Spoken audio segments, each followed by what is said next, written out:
Hi, everyone.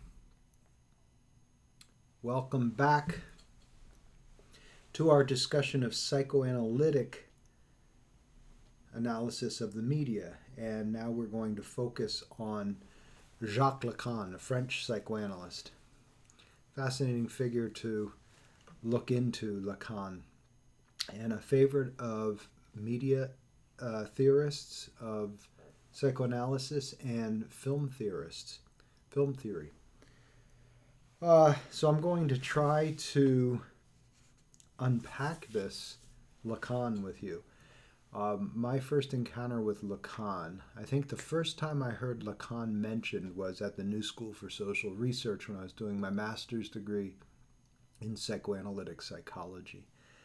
And I took a course, again, that course in psycholinguistics, and I took it with my good friend Aaron Gold, and he was bringing up in class during our understanding of Saussure, he was bringing up in class Lacan's concept that the unconscious is structured like a grammar.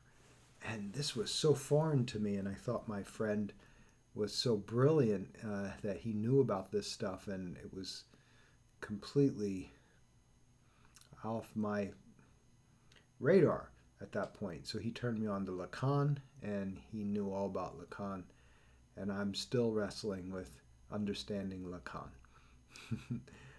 Part of Lacan came to me in a dream on my reading of Lacan, and that's what it is, actually, a reading of Lacan. I'm offering you ideas from our book. We're now on page 178. And I have read Lacan, I've studied Lacan further, and so now I'm going to offer you some ideas to help you to digest this. And again, don't get too worried if it's Greek to you. If it's a mystery, you're going to have to just take it step by step, accept that you're not going to be able to understand it all in your first explorations of it. This is an introduction. Do your best to think about it this way. You're an undergraduate student. You're ahead of me. When I was an undergraduate student, I had never heard of Lacan. So you are ahead of where I was at your point. So I'll offer to you what I understand. Okay, let's I'm afraid that if I begin talking to you about Lacan off the top of my head without some kind of structure, we're going to get into areas that are beyond what you need to know right now. So I'm going to try to stick to the text on this. So I'm going to read with you in the text and give you commentary. Lacanian development, Jacques Lacan. The first critical difference between Freud's theories of mental development and those of Jacques Lacan return us, as always, to drives. Whereas Freud concentrates on the sexual drive towards union and suggests that we can only understand the death drive in relation to it, Lacan posits the opposite.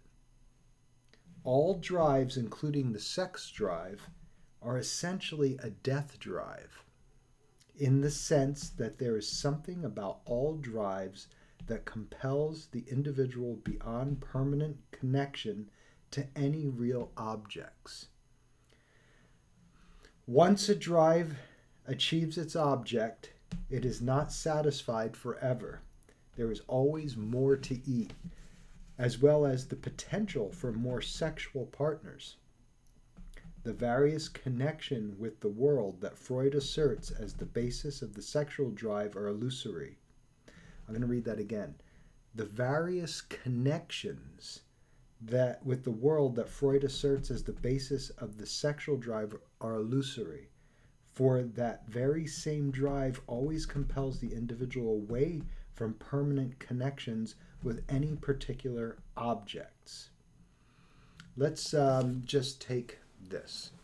In Freud, we have the eros and the thanatos, and for Freud, this striving towards the sex drive, this drive, and these drives, these biological instincts towards reproduction, towards satisfaction of hunger, etc., are a striving towards life.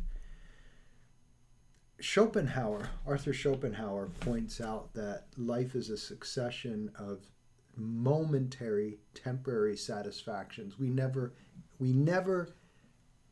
according to Schopenhauer, who got his information from the Bhagavad Gita, from Hindu philosophy, which influenced later was what Buddhism and Taoist and Zen Buddhism grew out of this. Zen Buddhism grew out of the Bhagavad Gita. Taoism and Buddhism blend to make Zen, Chinese, and then Japanese Buddhism, Zen. And according to this, you can extinguish desire, but it's not by satisfying your desire. You don't extinguish the desire in Buddhism. Better fuel up for this. You don't satisfy desire. You don't extinguish desire by satisfying it. You extinguish desire by disengaging, detaching from desire. So for Schopenhauer, we get into a series of momentary satisfactions. And the thing to realize is satisfaction never lasts. You get horny, you get sexually aroused, you have an orgasm, you're satisfied for a little while, and then you need it again. There's no eternal bliss unless you extinguish desire. Okay, so with Lacan, he's saying this is evidence that permanent attachments tend to create desire for more or different. You're with a sexual partner, and then eventually you start fantasizing about being with somebody else, or some people act on that. Or you're eating a food and it satisfies your desire, but then at some point that food no longer satisfies your desire. You start thinking about something different, some other kind of food that fulfill the craving. It keeps shifting. The chasing of the dragon. You were always in a constant state, temporary moment of satisfaction that we then pursue something else the next time. It's never. So this is where Lacan's saying this idea that we have permanent connections to any real object is, for Lacan, not the case. The reading continues. So that is unpacking this thing. So if we look, there's a footnote to an endnote to page 12. Endnote 12. And that endnote leads us to number 12 is, of course, Lacan arrives at this conclusion through much more complicated means than we can explore in an introduction to his work. But curious readers may consult the following essays for the basis of the idea: Position of the Unconscious in Ecli, translation by Fink. The Deconstruction of the Drive and the Four Fundamental Concepts of Psychoanalysis. So if you want to look into that, you can. And I have my volume of Lacan here somewhere. Where is it? I could show you that book. Well, it must be in the other room. Oh, here it is.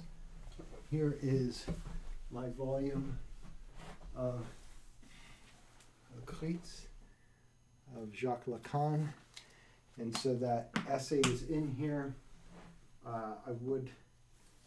Studying Lacan at that depth is going to take a teacher. It's going to take you having a teacher to guide you through it, because you have to read the Écrits means writing. So you have a series of seminars, and you have that are Lacan gave seminars to a group, and then he followed up those seminars with his notes, his seminar notes, Écrits, his writings. So you have to read the seminars, the transcripts of the seminars, and the writings together. A great book, if you're interested in this, is How to Read Lacan by Slavoj Žižek, and he teaches you how to read Lacan. And my teacher of Lacan was Žižek. So my understanding is really informed by Žižek. So particularly important object. Okay, so let's start. What is this something? I'm at the page, bottom of page 178. What is this something about the death drive that encourages individuals to always move to new objects? How can this death drive, this thanatos, this motivation, this drip, this force pushing us towards death, towards annihilation, towards suicide, towards return to the inorganic? How can this how can this be the explanation for our desire to go from hamburger to pork chop to French fries to whatever, to something, keeps shifting, the shifting desire from this sexual object, remember, a person is an object, from this object to the next object, now this person, and now this person, is this shifting sexual fantasy of desire. How is the death drive, the thanatos, responsible for this? Lacan proposes the conceptual triad of need, demand, and desire. Need, demand, and desire. So we're going to keep these three things in mind, this trilogy: need, demand, desire. To answer this question, need is, as it is in Freud, purely biological. So need is like the instinct. Human beings are born with needs for nutrition and comfort that must be met. Demand is a need made symbolic. Remember in Freud we talked about this cathexis, this image that comes about, that seeks to be this mental image, this idea that will satisfy. Milkshake, banana split, roast potatoes, whatever it is, there's the hunger need and the desire, the cathexis, this desire, the desire, the demand is a need made, so the demand is the need made symbolic. First put to language by another person, since a newborn can't speak. So this is our parents. When we're hungry, say, "Oh, do you want your bottle? Do you want a pancake? Do you want, a piece of cheese?" I don't know, whatever it is that our parents, or the symbolism, commercials, cartoons, whatever it is you're exposed to, neighbors, whatever that is, it becomes like this image that satisfies the need. That when we have this instinctual need, the demand becomes for this thing. Entenmann's chocolate cake. Marie-Hélène Bruce explains it this way: a baby has a need that is biologically defined and that has an object biologically related to that need. Milk is related to hunger. What happens? A little human being, it is situated in a linguistic environment. What is that? Language environment.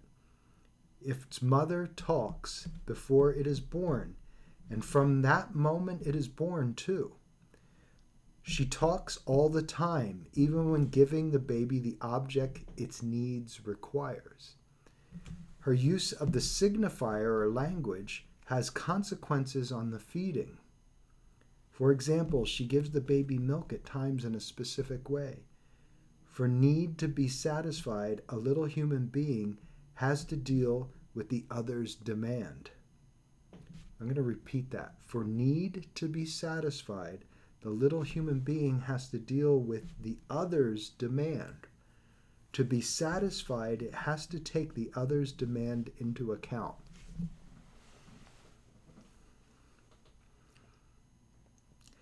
The other's demand. This is our mother, our father, or society telling us this is how that need is satisfied. That's the demand. Look at Žižek explains it this way. the Coca-Cola ad. It tells you Coke is it, and then it makes a demand on you. Enjoy! Exclamation point. And Zizek says this is very much like the demand of society, saying you enjoy this, and if you don't enjoy it, you feel guilty. Have you ever had to, like, you get vacation time and then you can't enjoy yourself fully because you're supposed to be enjoying yourself because it's vacation? Let me tell you, the best vacation I've ever had is when I skip. There's a solution to this problem. You want to really enjoy yourself? Blow it off when you're not supposed to. And you get pleasure, guilty pleasure. Isn't that interesting? You're supposed to be in class, and you have a designated time when you get break, fall break. Oh my goodness, I have to enjoy this fall break because this is what I'm supposed to enjoy. You go, spring break comes, you go down to Florida and there's all kind of temptations, or you join the frat or sorority or the fraternity, and this is college years, I'm supposed to be enjoying myself. And you force yourself to do things that you actually don't even enjoy because that's the demand of society. Now, if you really want to enjoy yourself, you turn off to the demands of society. The greatest pleasure is skipping class. And they catch up with you if you skip enough. But there's something to be interesting because at that moment you're free of the symbolic order of society telling you, or your professor or the school telling you. Now, if you do it too many times, things will collapse. But maybe once in a while, the best vacation you can take is one where you say, okay, I accept the consequences, I skip the paper. Now, you can't skip the paper and then expect your professor to allow you to do it. No, you say, okay, the joy I get out of skipping that paper is worth the zero. Good luck. This is the conundrum of life. Could you imagine? Maybe my great joy would be to skip recording the lecture. Then I'll have trouble paying my rent next year. In opposition to Freud, then, who suggests that the drives are motivators merely present in the id from birth, Lacan interprets the drives as the result of one's biological needs meeting the symbolic demands of one's caregiver, that one's caregiver place on the satisfaction. So let me replace this. Freud says that drives are motivators present in the id from birth, just like evolutionary psychology says. We're born with that drive. Lacan says no. Drives are the result of a biological need for food, need for sex, need for water.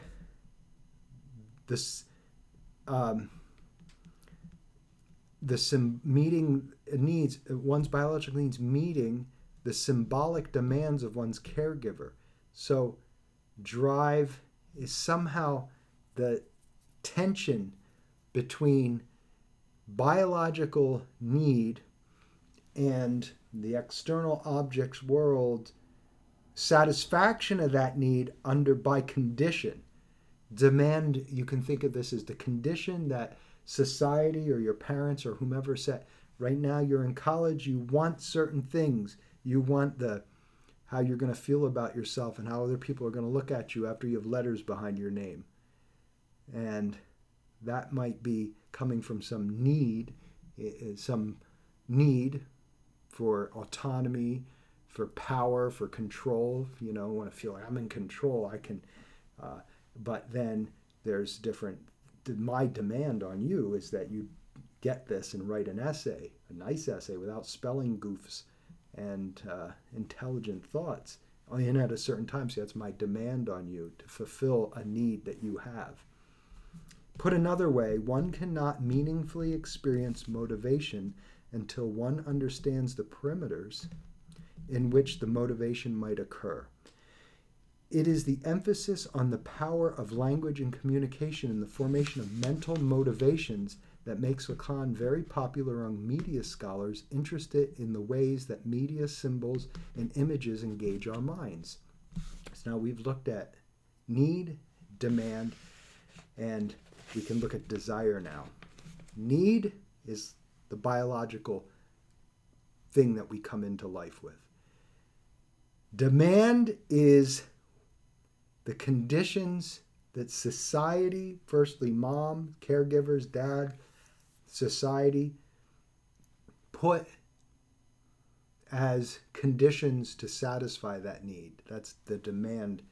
And now desire. Importantly, exposure to the caregiver's demands also encourages the child to begin making primitive demands of its own, or to use symbols to communicate in otherwise non-symbolic needs. Here's some examples. Crying for food is perhaps the best example of this kind of demand. So let's reverse and reread this. Importantly, exposure to the caregiver's demands also encourages the child to begin making primitive demands of its own. So the child learns from the parent from the caregiver, how to make demands. Or to use symbols to communicate in otherwise non-symbolic needs. How do we symbolically communicate this need?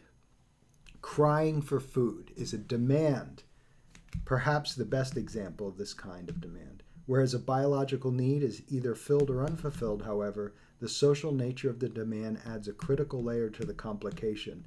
The request to fill the need can now be denied by the caregiver.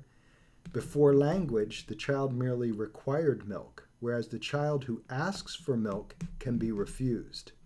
Do you see this? By developing language.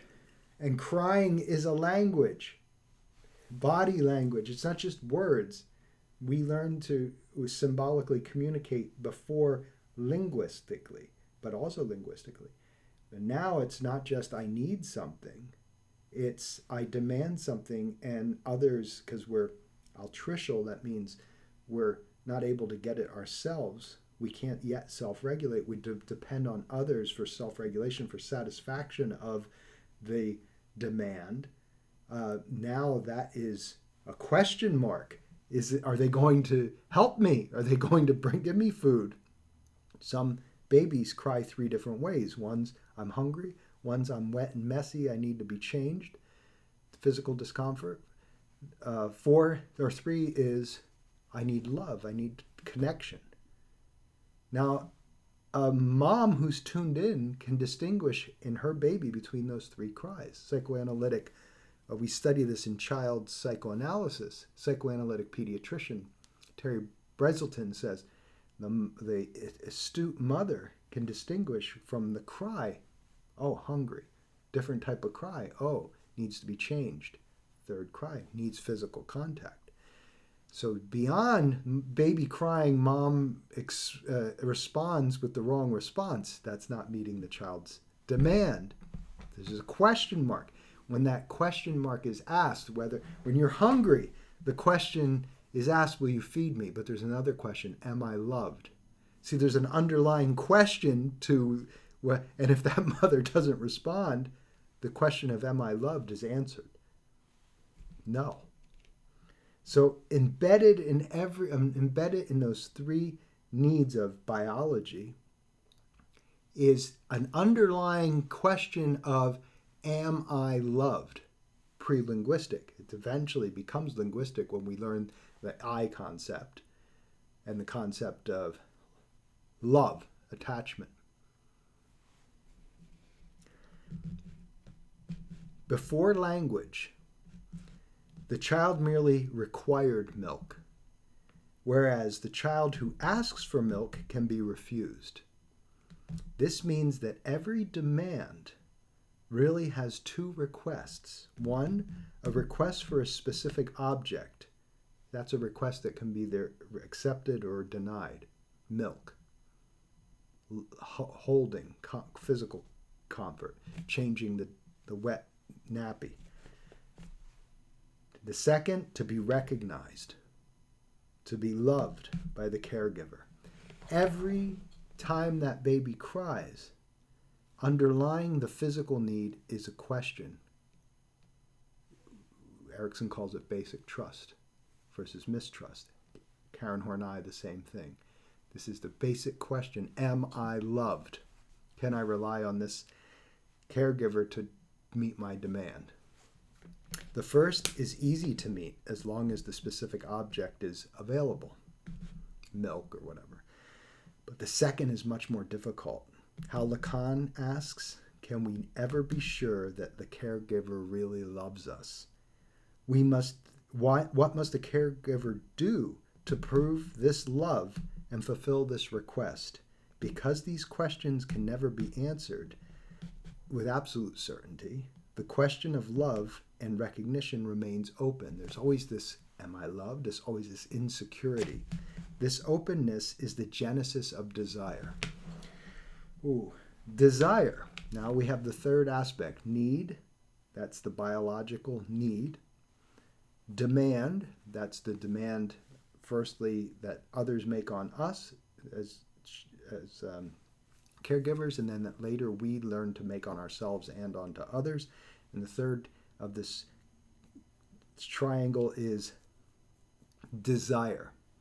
Desire is the insatiable, never-ending quest to be loved, to be affirmed that we are loved. The unquenchable yearning for love or recognition that no one else can ever perfectly, absolutely fill. This is why we keep knocking and asking the question in different ways. We keep testing. Little children, they keep testing to make sure their parents love them. You'll see. Will you give up on me or will you abandon me? This is what the student does to the teacher. And a good teacher says, I'll teach you how to stand on your own 2 feet. I'll teach you how to love yourself. So you don't need my acceptance. The last thing a good teacher can do, or a good therapist, is allow the student or the client, the patient, to put them up on the pedestal. And then the teacher, oh, I'm adored by my students. No, the best thing you can do is disappoint your students. Disappoint your students. Why? Because then they stop putting you on the pedestal. Instead, they put themselves up there. They say, okay, I learned how to stand on my 2 feet. Okay, that's interesting. Desire is the something in the drives that keeps them from ever settling on a particular object. Remember that? Achieving an object is never wholly satisfying because it may satisfy our needs, but it cannot satisfy our desires. So we have needs that are satisfied until the energy runs out.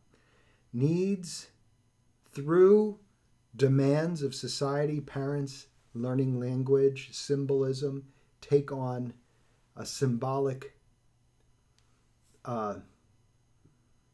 mental image that's called a desire.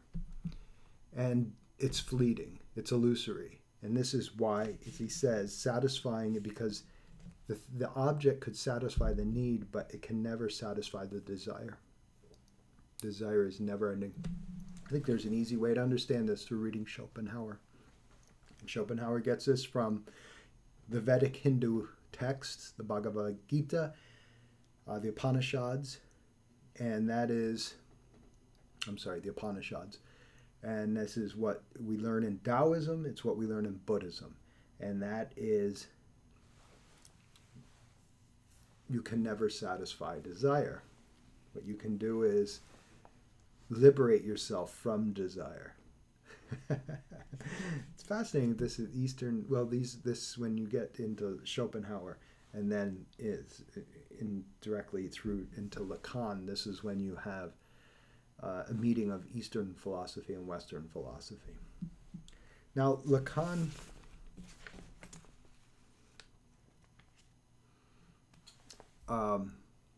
Lacan proposes that there are 3 orders of human experience to help trace the transformation of the individual's need to desire. This came to me in a dream, understanding of this, and it took me back to Immanuel Kant. And I think if you study Kant, it laid my foundation for understanding what Lacan was talking about. And hopefully through Kant, William James reading Kant, and that's will come to help you understand this difference between the real, the imaginary, and the symbolic. The real, the imaginary, and the symbolic. Lacan discusses 3 orders of human experience to help trace the transformation of the individual's need into desire, how a need becomes a desire. The real, the imaginary, and the symbolic, or the symbolic order. He altered his definition of the real many times throughout his career, but is best understood as part of the life that cannot be put into language, or that which cannot be articulated as a demand. So the real is something we can't talk about, because the moment we talk about it, we're removed from it. Language is a symbolic kind of placeholder for reality, for real, the experience. So when I talk about water, the word water is an acoustic placeholder, or if the word is written, W-A-T-E-R in English, that's like a linguistic, a textual placeholder for this thing I can't talk about. All I can do is pour it on my skin. I can feel it. I can smell it, taste it, listen to it, see it. That's direct contact with the real, but you see, you can't talk about it. There's no language for it. The moment you talk about it, you're removed from it. When I say water, any conversation we're having is theoretical. That is the real.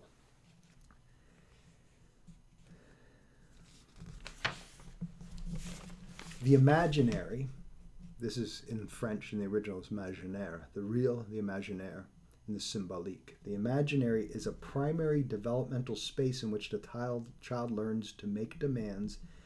It is the realm of chaotic images and sensory impressions into which the child is born.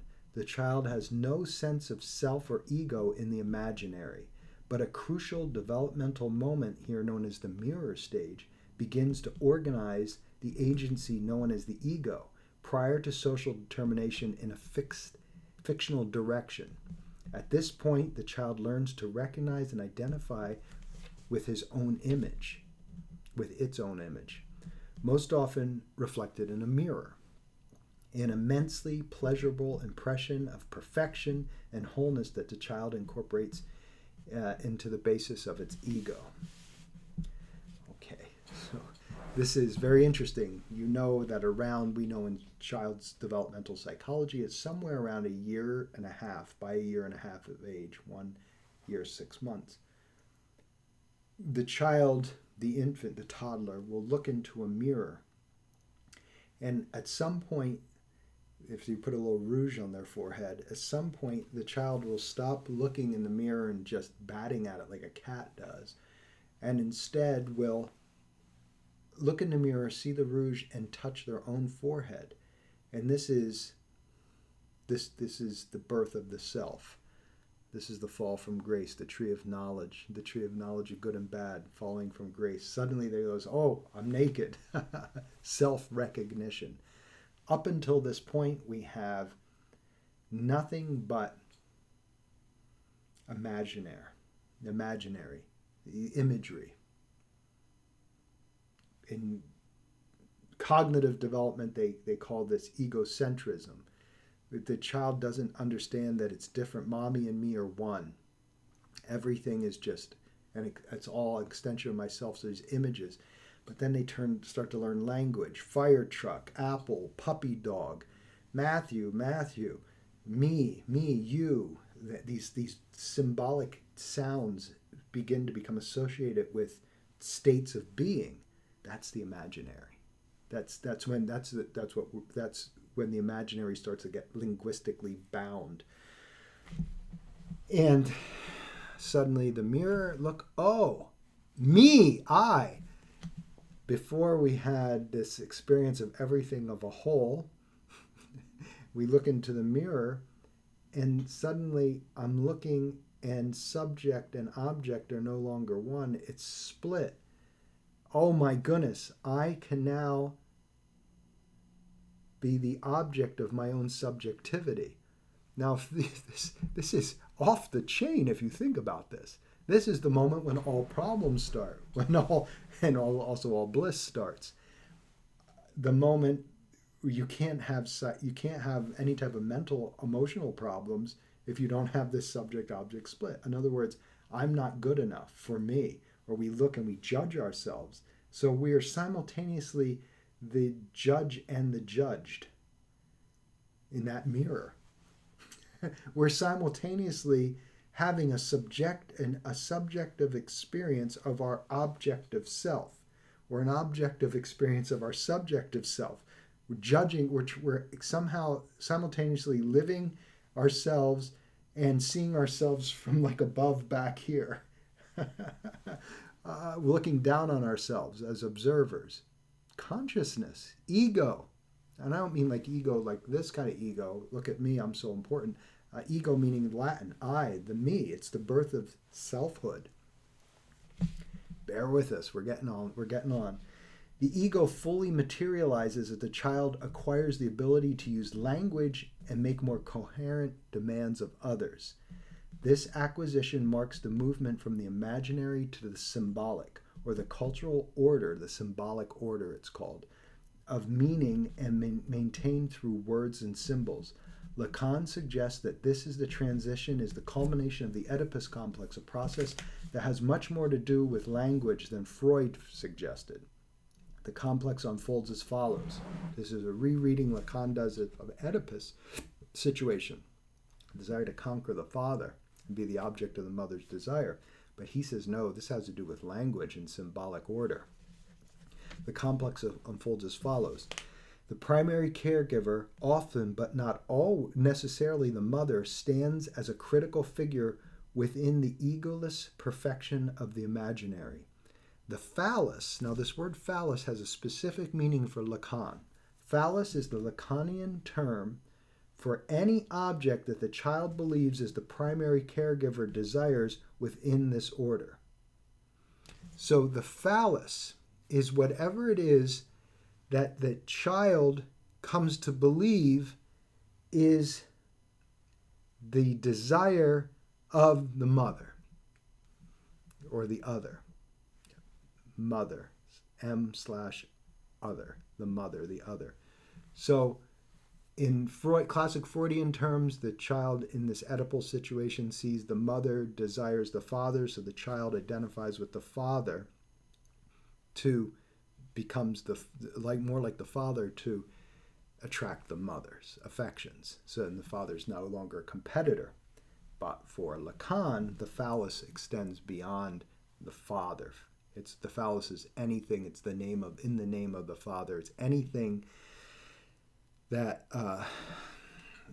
Let me give you an example. As a little thought experiment, and I don't know how you'll feel about this, but think about the people you're attracted to, the partners that you seek, that you feel that satisfy that sense of being loved and accepted. And then think about who, your mother perhaps, or your father, depending. There's a lot of factors on this, but imagine the person that is the primary focus of your affection and approval, not who they married or who they companion, who your father or mother is, but who do they desire? What qualities do they constantly say they desire in other people? Is it business success? Is it rough and men of action, women? Is it femme fatale? What is this characteristic? And see if there's a connection between what the person who you wanted most, desired most, made the most demand for love and acceptance that Lacan's talking about, and who they were constantly admiring. Who did they admire as you grew up? Who did they cohabitate with or get married to, or who was with them as their partner, because that might not be what they desired. But who do they admire? Who do they always say, who was it through the television shows or the people, the characters, who are they about? And see how that relates to the people that you're seeking acceptance and approval and love from your partners, your romantic partners. And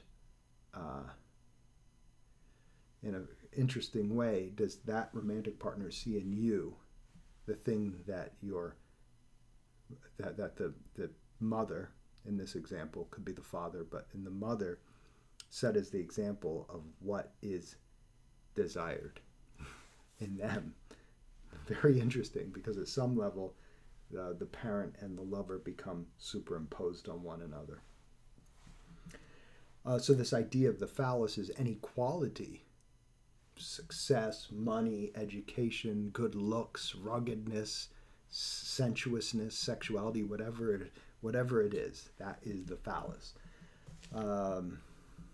Because the child comes to desire recognition from the primary caregiver above all else here through the exchange of demands, he or she reasons that the best way to attract such recognitions is to try to become the phallus. Do you get this? Try to become that which is the thing desired by the parent, the mother, or the father, that you are looking to seek the satisfaction of desire from. The question, the never answered question, do you love me?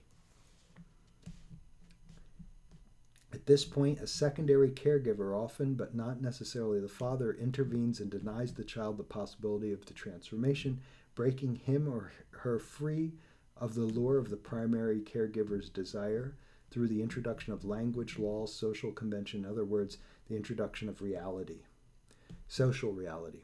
The father denies the child's ability to become the phallus. Lacan suggests the child is effectively castrated. So both developments have possibilities at this point, come with drawbacks. The child who refuses to give up the quest to become the phallus and forsake the symbolic order refuses. The symbolic comes to possess an identity marked by some degree of psychosis, for he or she can never formulate an articulable ego,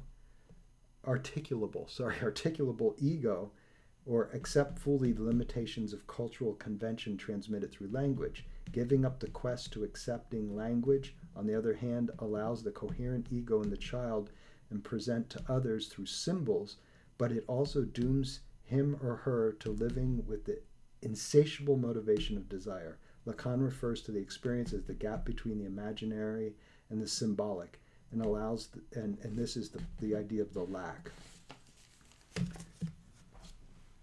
I'm going to conclude this introduction to Lacan by giving you this example.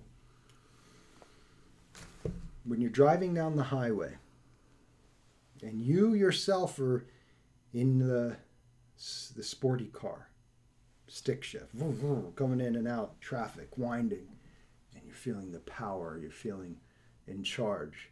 Or you look and you see someone else doing this as you're driving the speed limit and obeying the social order, and you see somebody do this. In quantitative laboratory academic psychology, looking for a cause and effect relation, what's causing the person? You might set up an experiment.